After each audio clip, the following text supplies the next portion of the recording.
Relational database बसाते खुद एक बड़ा पावरफुल टूल है।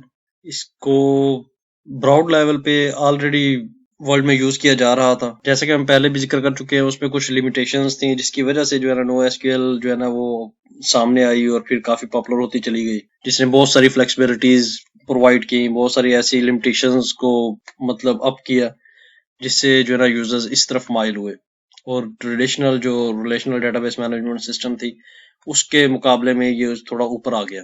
अभी इसमें कंटिन्यूसली डेवलपमेंट जारी है। कोई ना कोई नई नई कंपनी कोई नई डेटाबेस नो एसक्यूएल डेटाबेस लेके आ जाती है, जिसके अंदर पुरानी नो एसक्यूएल डेटाबेस से ज्यादा फीचर्स होते हैं। फिर यूजर्स उस तरफ माइल हो जाते हैं, पहला जो उनका एक्सपीरियंस होता है वो उसको प्लस कर लेते हैं उसके साथ।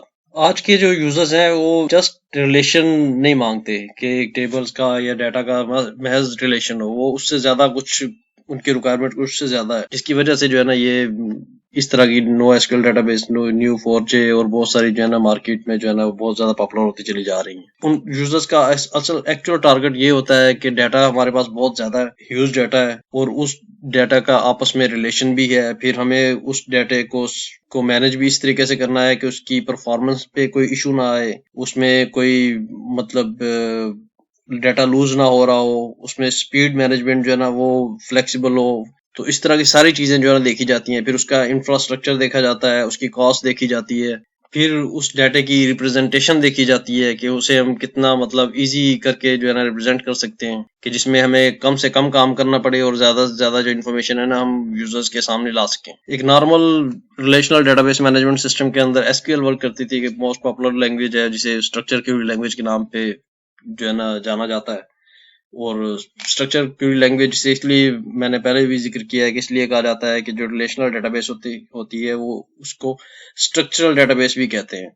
तो इसीलिए उसकी जो लैंग्वेज है जो फिल्टर करती है डाटा को या इंफॉर्मेशन को, हम जो है ना जिसके जरिए से देखते हैं या यूटिलाइज करते हैं, इसलिए उन्होंने स्ट्रक्चरल क्वेरी लैंग्वेज के तौर पे जो है इंट्रोड्यूस करवाया हुआ है। इसी तरीके से न्यू 4J के अंदर इन्होंने साइफर क्वेरी लैंग्वेज को इंट्रोड्यूस करवाया, जो कि जावा के अंदर डेवलप हुई है कम्प्लीटली। बजाते खुद न्यू 4J जो है ना ये भी जावा की लैंग्वेज के अंदर ही डेवलपमेंट इसकी हुई है। जावा यूजर्स के लिए इसके अंदर काम करना काफी फ्लेक्सिबल है। अच्छा, न्यू 4J सर्वर्स को आप डाउनलोड करके अपने सर्वर्स भी मेंटेन कर सकते हैं स्टैंड अलोन, और इसके ऑनलाइन जो सैंडबॉक्स हैं वो भी अवेलेबल है। उनको हम एम्बेडेड कंपोनेंट के तौर पे यूज कर सकते हैं। इनकी आप ऑफिशियल वेबसाइट के ऊपर जाएं, वहां पे जाके स्टैंड जो एक इनका सैंडबॉक्स अकाउंट है वो उसको सब्सक्राइब कर लें।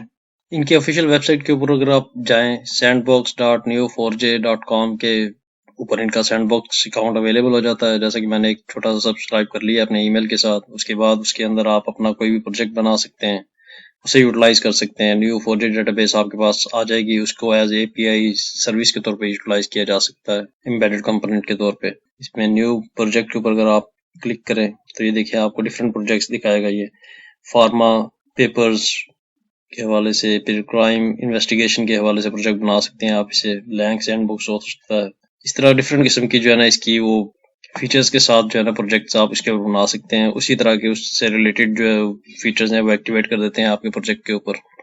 बस यहाँ से आपने सेलेक्ट करना होता है, उसके बाद आपने लॉन्च प्रोजेक्ट करना है। जब लॉन्च प्रोजेक्ट करेंगे तो इस तरीके से प्रोजेक्ट लॉन्च हो जाएगा, जैसे कि मैंने पहले से किया हुआ है। और अभी तक जो है ना उसका लोडिंग डाटा सेट जो है लोड हो रहा है, इसमें काफी सारा टाइम लग सकता है। तो ये इसका जो है ना ऑनलाइन आपके पास फ्री में जो है ना न्यू 4J की डेटाबेस सर्विस एक कंपोनेंट के तौर पे आपको मिल जाएगी, जिसे आप यूटिलाइज करके भी देख सकते हैं।